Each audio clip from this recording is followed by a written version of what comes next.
Critical Role's all-new show, The Legend of Vox Machina, was a tremendous success, and now that the finale is over, we are all left wondering, what's next for The Legend of Vox Machina? First thing is first, this video might contain some spoilers, so if you are wanting to be surprised, turn away now.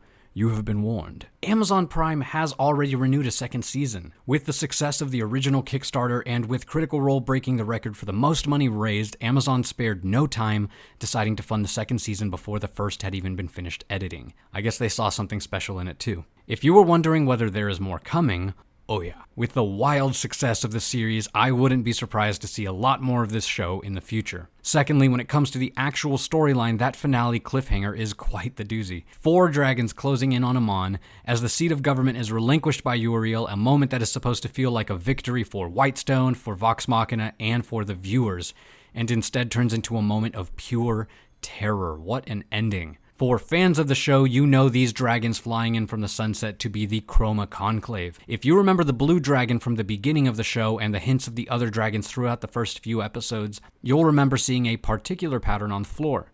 This is a reference to the Chroma Conclave, a collection of chromatic dragons with a very loose alliance, very loose, seeking to dominate the world. In the first half of Season 1, Vox Machina slew General Krieg, also known as the Blue Dragon Brimscythe the Iron Storm, which leaves behind the final 4 members of the Conclave.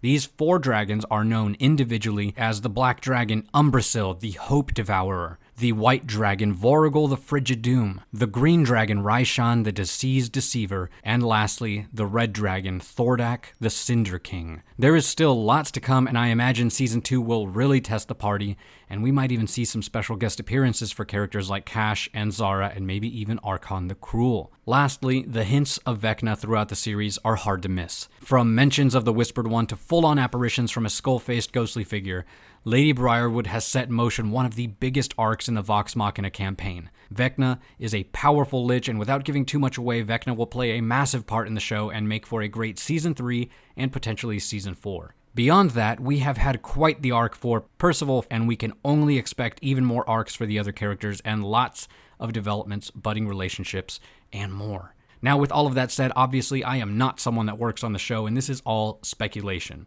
Already, there have been some changes from the original campaign, so it will be interesting to see how closely the animated series sticks to the campaign and what other surprises we might see from the show. And that's it. The Legend of Vox Machina is ramping up and promises lots of new battles, Easter eggs, and Vox Machina shenanigans. Leave a comment down below and let us know what you think we can expect from the show in later seasons. As always, don't forget to like and subscribe, feed your Displacer Beasts, and we'll see you next time, adventurers.